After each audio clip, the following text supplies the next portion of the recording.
Her marriage was arranged to one of the wealthiest men that lived at the time. Her parents had been over the moon when they learnt that Tara wanted to marry their only child. Fatima was a beautiful lady, her features well accentuated by the clothes that embodied her. Some men wished they were the rag she stepped on, or the clothes she wore, or the bed she slept on, because that's the only way they'd ever get close to her. Tara, on the other hand, was a well-built man. Not only that, he was so wealthy, and that too at a young age. He lived on an escarpment that hosted only his house. Its magnificence could only be appalled, and at that, just about every girl wished to be married to him. What became a wonderment, though, was how he was all alone, not to add to how mysteriously both his parents and all his siblings had lost their lives, leaving him alone. He was generally a very good young man who treated his village mates well, and had well-established projects that would be for the benefit of the people. Fatima and Tara's wedding was one to be envied. People from all across the country swarmed in to witness. It was so colorful and everything was in plenty.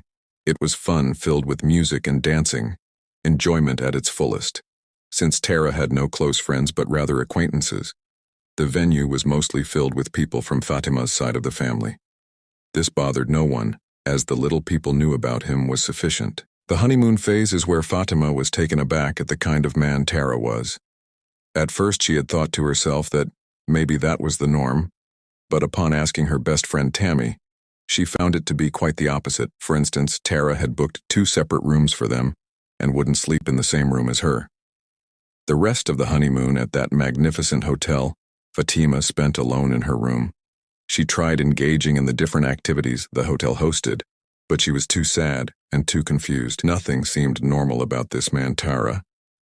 What made it worse is she didn't know a thing about him, and neither did anyone. She had no one to ask. She had resolved to end the phase abruptly, but to her shock, Tara had with him all the travel documents and there was no way to reach him as his phone was unreachable. After 3 weeks, it was time to head home. At this point, Fatima was already scared of what awaited her given what she had been through, just in the honeymoon phase. He smiled at her casually as he helped her with the bags to the car. The whole ride and flight, Tara was either too busy on his phone or sleeping. Fatima could smell a dozen rats about this man already. Hours later, they had landed. The journey back to Tara's home was a rather quiet one, as expected. Fatima couldn't believe that this could be the same Tara who had paraded all the good qualities at her home, which in turn lead to her parents trusting him and giving in to the marriage proposal. Tara helped with all the bags into the house. Over a couple of days, the absence of Tara no longer bothered her, as she was used to this. She spent most of the time exploring the compound and the rooms in that magnificent house. However, she couldn't get open one particular room. That was next to Tara's bedroom. And yes, you guessed correct. In this house, they didn't sleep in the same room either. One morning, Tara looked disturbed. She tried asking, but all her questions were met with silence. Later, he summoned her and said he wanted to discuss something with her. Tara had said, "I'm actually not your husband. I was made to do this." Fatima wondered who had forced him to, yet he didn't have any relations as he lived all alone. He then went with her to the room that was always locked. In there was this humongous frog that croaked upon seeing them. It was there that Tara declared that this was Fatima's husband. Now all of a sudden everything made sense to her. Why Tara had been the way he was all the way from the honeymoon phase to this moment. Fatima panicked at the sight of such an ugly and huge frog she fainted. She later woke up to cold water running on her face while she lay on her bed. Tara had commanded that she starts behaving right towards her real husband. Fatima burst out in tears uncontrollably. She was in such a dilemma, she didn't know how to approach this situation. There was no way she could reach her family. Only her family could reach her by calling Tara's phone, and whenever she talked to them, Tara was right there to make sure she didn't disclose anything unpleasant. So Fatima resorted to the only one she knew would help her, and that too at the earliest. She had read the Bible and prayed and fasted every day before she delivered any meal to this supposed husband. She knelt down and prayed with all her heart. She poured out her heart for God to change her situation. Prayer became her way of life, thanks to the ways her mother had taught her.